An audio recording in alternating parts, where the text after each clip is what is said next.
ಇವತ್ತು ಸಂಡೇ ಆದರೂ ಕೂಡ ನಾನು ಬೆಳಿಗ್ಗೆನೇ ಎದ್ದು ರೆಡಿ ಆಗ್ತಿದ್ದೀನಿ, ಜಸ್ಟ್ ಬಿಕಾಸ್ ನಾನು ವರ್ಕ್ ಮಾಡ್ತಿರೋದು ಹಾಸ್ಪಿಟಲ್ ಇಂಡಸ್ಟ್ರಿಯಲ್ಲಿ ಅಂತ. ಮಾದಪ್ಪನ ಸಾಂಗ್ ಕೇಳ್ತಾ ಒಳ್ಳೆ ವೇಬಲ್ ರೆಡಿ ಆಗಿದ್ದು ನಾನು ಹೊರಟಿದ್ದು ಹಾಸ್ಪಿಟಲಿಗೆ ಹೋಗಿ 2 ನಿಮಿಷ ಆಗಿರಲಿಲ್ಲ ಅಷ್ಟರಲ್ಲಿಗೆ ಕೆಲಸ ನನಗೋಸ್ಕರ ರೆಡಿ ಆಗಿತ್ತು.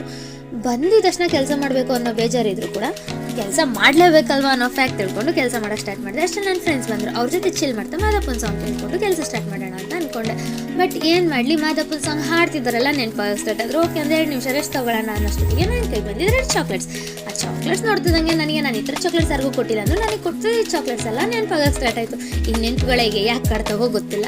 ಬಟ್ ನಾನು ಕೆಲಸ ಮಾಡ್ಬೇಕಾದ್ರೆ ಕಾಡಿದ್ದು ಒಂದೇ ಪ್ರಶ್ನೆ, ಯಾರಾದರೂ ಚೆನ್ನಾಗಿದ್ದಾರೆ ಅಂದರೆ ಅವ್ರ ಮಧ್ಯೆ ಕಡ್ಡಿ ಅಳ್ಳಾಡಿಸ್ತೀರ ಈ ಜನಗಳಿಗೆ ಈ ಜಗತ್ತಲ್ಲಿ ಇರೋದಕ್ಕಾಗಲ್ಲ ಅಂತ. ಹೋಗ್ಲಿ ಬಿಡಿ, ಅಷ್ಟಲ್ಲಿ ನಾನು ಚಾರ್ಜರ್ ಮರ್ತು ಬಂದಿದ್ದೆ, ಬ್ಯಾಟ್ರಿ ಲೋ ಆಗಿತ್ತು, ಚಾರ್ಜರ್ ತೊಗೊಬರೋಣ ಅಂತೇಳಿ ಮನೆಗೆ ಬಂದೆ. ಚಾರ್ಜರ್ ತೊಗೊಂಡು ವಾಪಸ್ ಬರ್ತೀನಿ, ಯಾರೂ ಇರಲಿಲ್ಲ. ಎಲ್ಲೋದ್ರು ಅಂತೇಳಿ ತಿಳ್ಕೊಳಕ್ಕೆ ಹೋದರೆ ಎಲ್ಲ ಊಟಕ್ಕೆ ಹೋಗಿದ್ದಾರೆ ಅಂತೇಳಿ ಗೊತ್ತಾಯ್ತು. ಅವ್ರು ಬರೋ ಅಷ್ಟರಲ್ಲಿ ನಾನು ಊಟ ಮಾಡ್ಕೊಳ್ಳೋಣ ಅಂತೇಳಿ ಊಟ ಮಾಡ್ತಿದ್ದೆ ಅಷ್ಟೇ.